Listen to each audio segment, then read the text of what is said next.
Get high on the music. We'll get it on like it's yesterday. High on the music. We'll sing along like it's yesterday.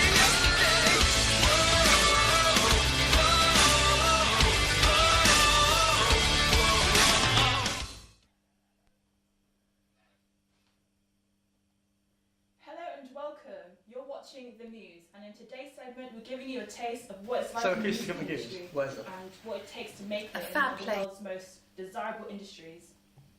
First up we have Ali, who's interviewing Jess, a music student from the Henley College. Thank you, Kalira. Hi, I'm Ali, and today I'm here with Jess.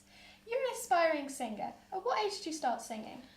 I was quite young, kind of dancing around in my bedroom singing, and I found out I quite enjoyed it, and I've continued from there. So about kind of the young age of about 5, 6.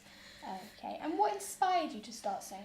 I don't think there was necessarily anything that ultimately inspired me. I just kind of started listening to music, and I kind of started joining in, and I enjoyed it, so I just kind of continued.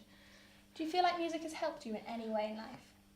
I think, you know, in like my darkest days, music is something that I go back to. I'm constantly with my headphones. It's something, you know, I connect to quite well. I read into the music. I try to find out their kind of inner meaning, and it's kind of, it Just helps you out. yeah, in general. just, Yeah. yeah. And what is the biggest thing you've achieved through your singing? I've played in certain towns and stuff like that. I've just kind of singed for my pure enjoyment, which is my own kind of goal. That's what makes me happy. You don't like So, to compete. You just I'm like not. to do It's it as a hobby. it's no competition. It's something I enjoy. So I enjoy it for the music. That's what I do it for. And how do you feel when you perform to an audience?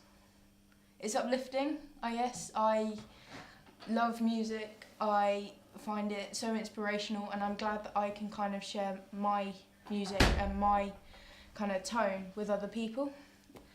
And what musicians do you aspire to be like? I love Adele, though no Yes, one can ever kind of get up to her standard, but you know, some people like her. I like all the other bands and stuff, but I don't think I'd ever be as good as them. Well, I think you're very talented, so we never Thank know you. that. And do you feel like you have to be extremely talented to succeed in the music industry?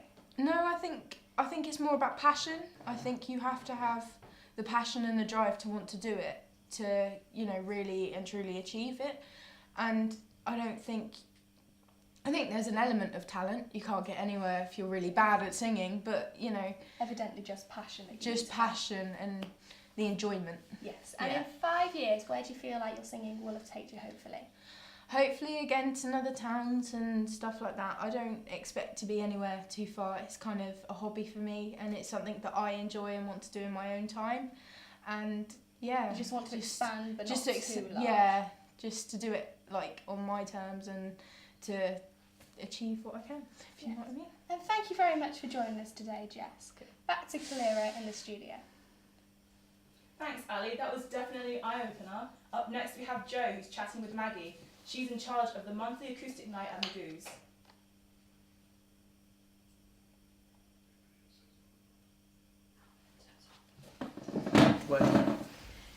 A fab place donated by Lawrence so generously at the back of the bar in the middle of Henley, the best bar, and he's doesn't charge for us to have this space ever since the youth centre closed. We're so grateful because it means that all the 14 to 18-year-olds, underage, 17-ish and older really, can have somewhere to go and chill out. It's not about just the musicians, but the music is the focus, so that people can come and just chill and be cool, make new friends right across the board, across all the schools, the Blue Coat right through to Gillett's, right through to, well, just across the board, so that there's the magnet of the music is what matters, not anything else. And so socially it really opens up friendships and a new way of mostly building confidence to perform in preparation for Music in the Meadows, which is a big free big free community concert that we do in Mill Meadows at the bandstand every summer. What was the reason for Acoustic Mews, and why do you think it's such a good idea? Because kids are so talented and they're not given the opportunity to show how incredibly talented they are. They're doing it quietly in each other's homes, in their bedrooms, and this is a way of getting confidence up and out there and thoroughly boosted, so their resilience, they can feel they're really brilliant at something because they're getting acknowledgement and applause and whistling, and that's what's so exciting and real encouragement for the brilliant talent. It is amazing here. Awesome. Singing, instrumentally, right across the musical. The songwriting is amazing. They're awesome. This used to be a weekly thing, however it's changed. Why is that? Producing professionals every single week for doing these incredible masterclasses. We've got another one tonight, and the brilliant Megan Henwood is going to inspire the kids with her whole new album, Making Waves, and all her classical stuff that she's released before that's just mega awesome. And it's really inspiring for the kids to hear these professionals' heart and the good, the bad, the ugly, the ups and downs of being in the music business. It's really important to get a realistic vision for them to decide if that's what they want to seriously do or not. But also, even if it's just a hobby, it's so encouraging to get their input on their singing and tips on how to play or sing or whatever they need a bit of help on, a bit of mentoring really. Music on the Meadows, is that going to come around again, and why do you think it was so popular? It was popular because it was free. It's the only free festival in Henley. It's for the whole family. It's mainly focusing on the youth and getting their talent out there on stage, on the bandstand, and a whole day devoted, starting with indie, classical, jazz, blues, working right through to heavy rock in the evening. So we start at lunchtime and finish at 10 o'clock at night, and really want to put the whole genre out there, because Mews is about getting professionals in that are really playing the best in blues, the best in jazz, the best in folk, the best rock, so that it exposes the kids to a whole much wider genre than just the usual indie pop stuff that they're often used to in their diet. Finally, with this being such a popular thing now, with more audiences being built and so on, now that it's a monthly thing, do you think you're inspiring, or we're inspiring, younger generations to pick up a guitar and start playing, or do you think it's just for a here and now kind of thing? I certainly hope so. That's the dream, isn't it? That would be wonderful. Because now you who've been coming, all you guys who've been coming for months and months and months, you're now the older pros, and really I love the way you all encourage each other. You encourage the younger ones to get involved in the jamming. The jamming is one of the best bits in the last sort of half an hour, where everybody just gets up and headbangs or just does what they can do, even if they can't play. They're up there rocking it, and that's such a special atmosphere. It's gorgeous, and that's about relationships building and huge fun being had.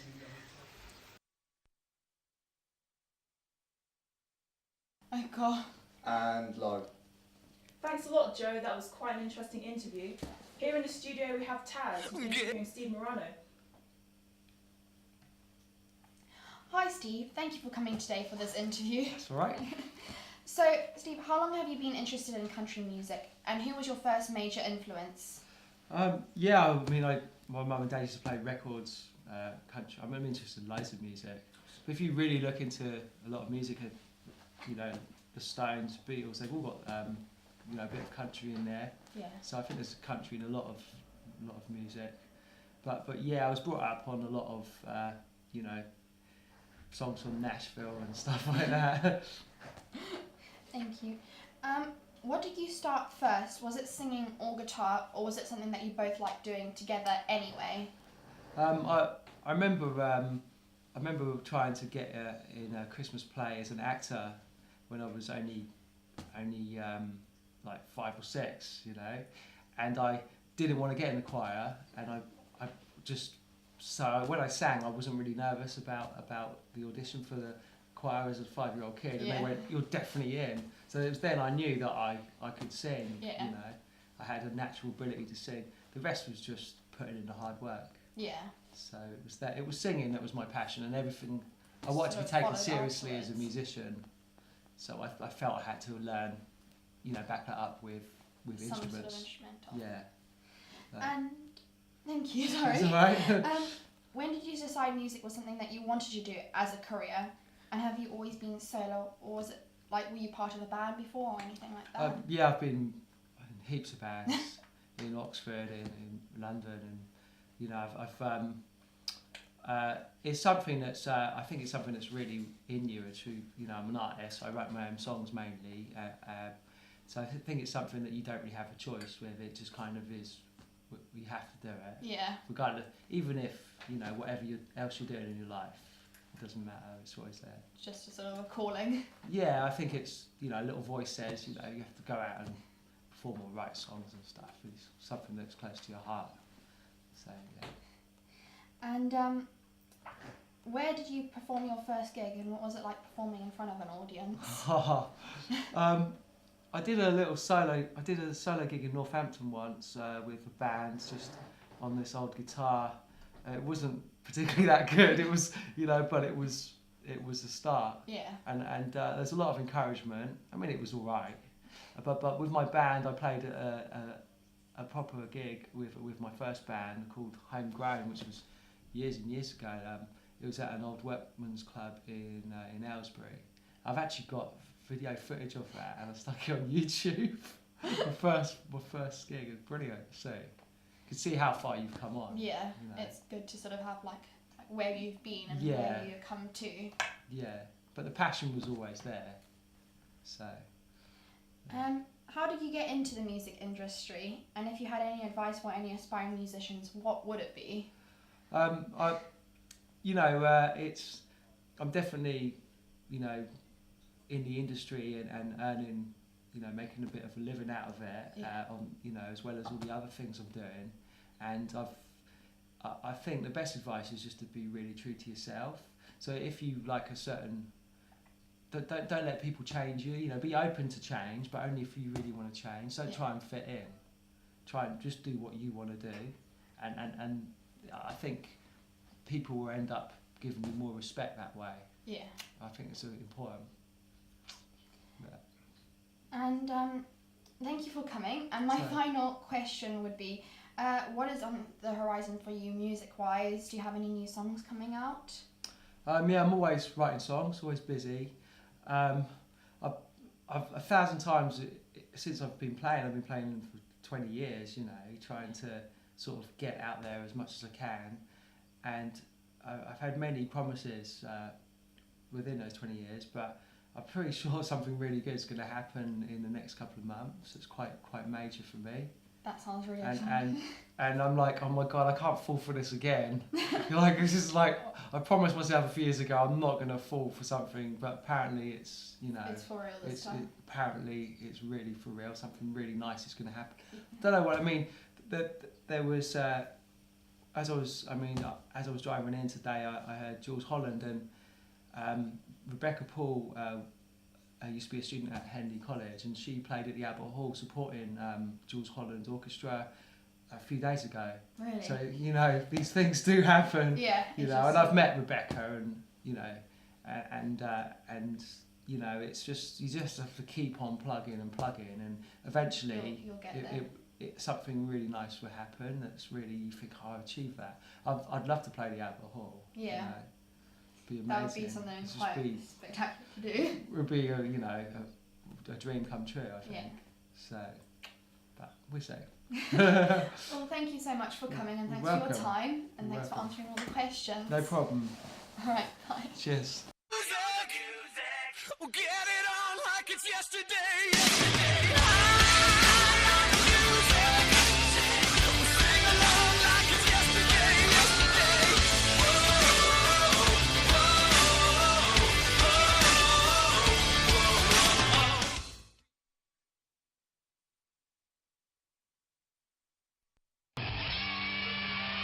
legend returns.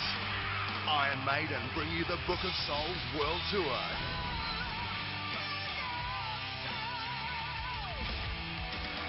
Touring nationally May 2016. Tickets on sale 12 noon Thursday, September 24 through Ticketek. The new album Book of Souls out now. Tour details at dankeygroup.com.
Mr. Sandman, bring me a dream.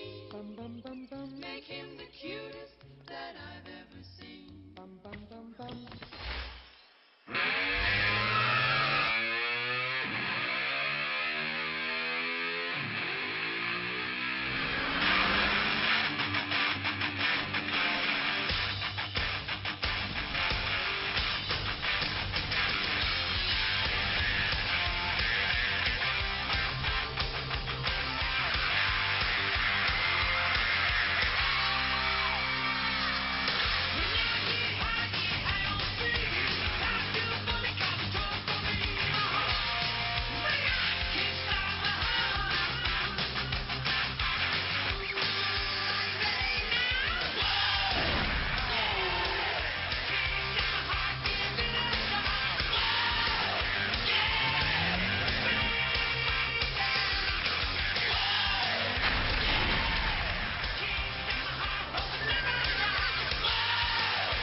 Intriguing interview, Taz. Up next, we go over to Jake, who's with John Clark, an owner of a record label. He's also had the experience of being in a successful 90s band.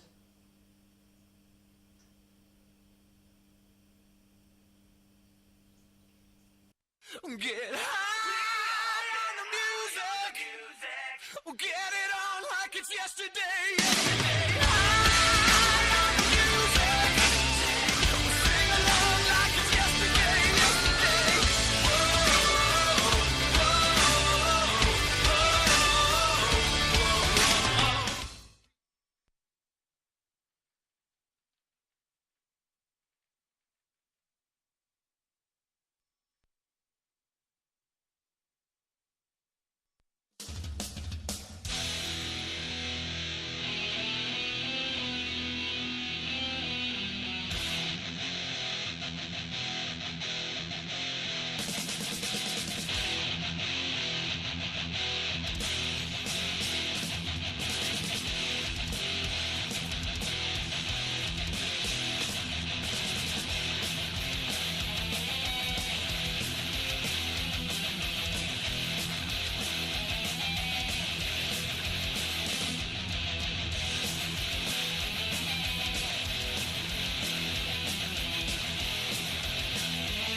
Your current role in the music industry currently resides at Copra Records, but let's take a step back to the early days of Gomorrah. Just talk us through what the initial goal was and how it went. Was it sort of the idea of getting famous and making money, or was it just for fun?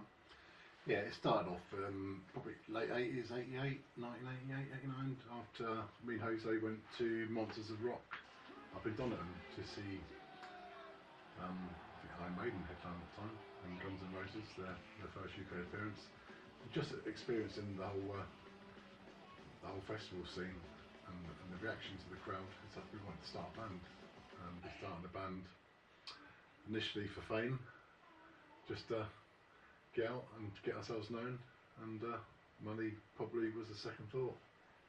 So yeah. Okay, well, sort of looking at those huge bands, like you say, Iron Maiden and Guns N' Roses, how was it sort of compete with that, being a new band? What were the opportunities that you were given?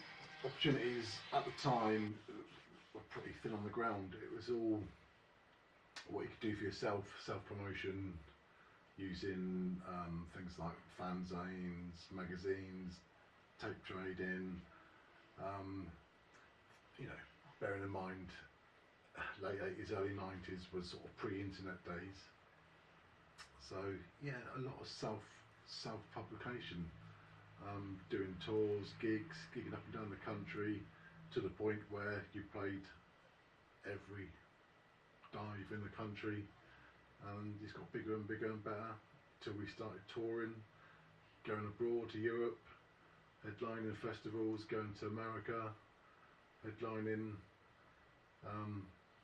famous places. I mean, the Marquee Club in London, we headlined that numerous times.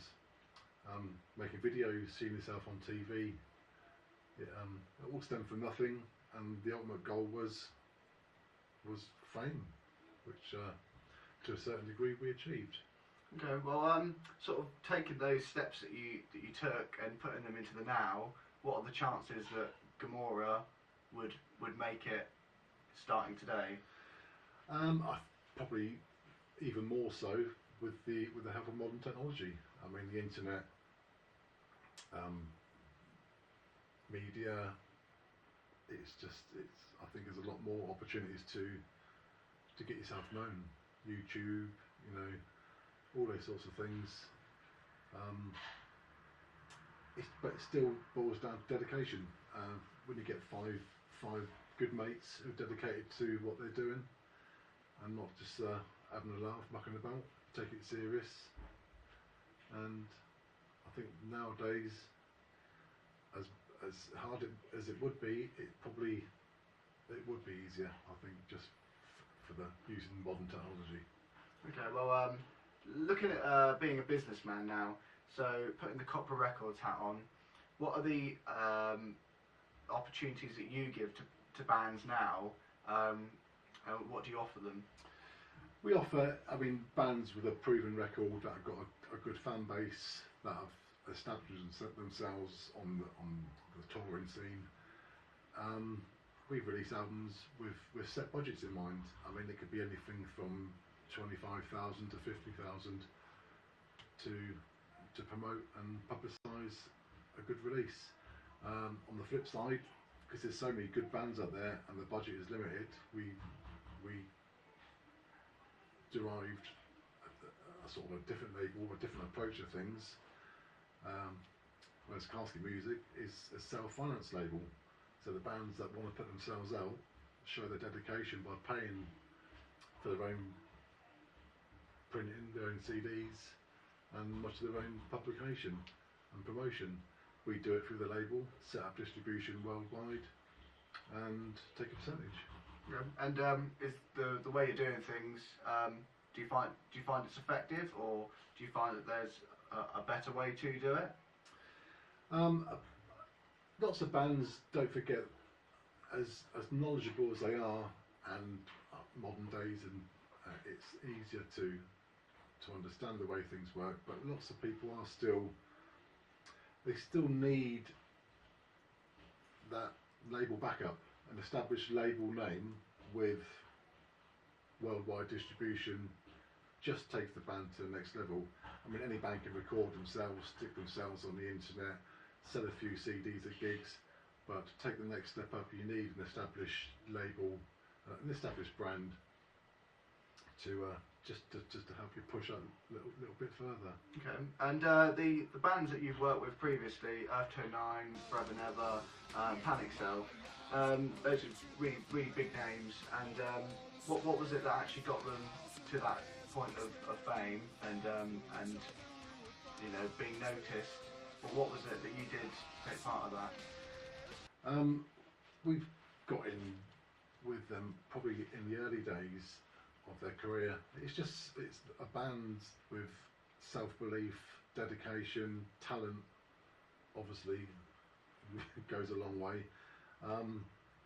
Again, it's working together, working for the same goal, just working round the clock, getting the name out, getting the music pushed out, getting the press aware of what they're doing, where they're doing it, building a decent fan base.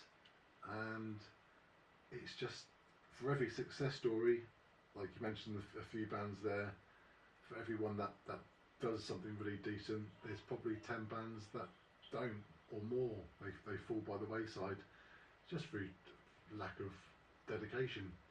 So to work it well with the good bands, we work with them, they work with us, and the end result speaks for itself.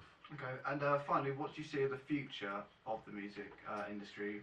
What do you see that could potentially happen in years to come? It's hard to say, isn't it? I think it'd be more directed to self-releases, the way with modern digital technology.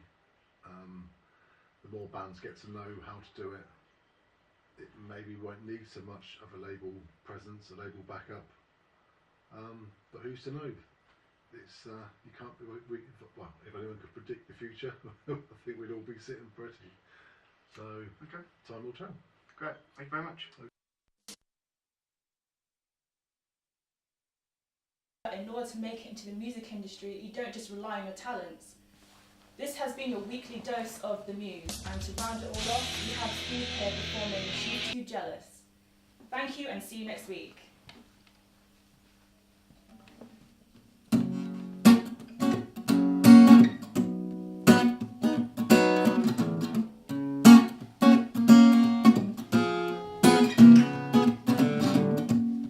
Take her back where she came from.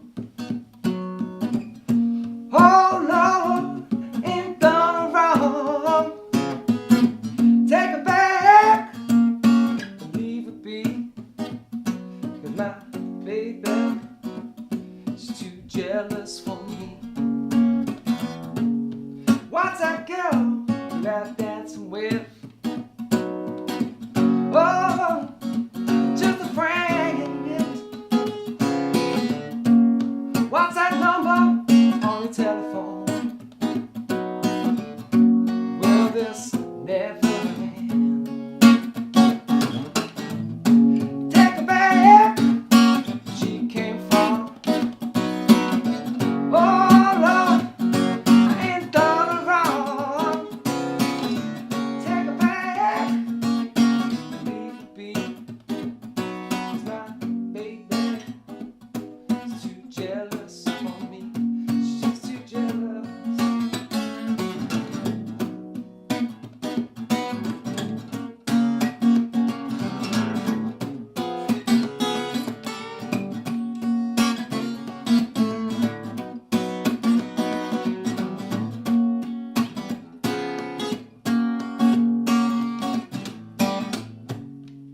What's that message on your screen?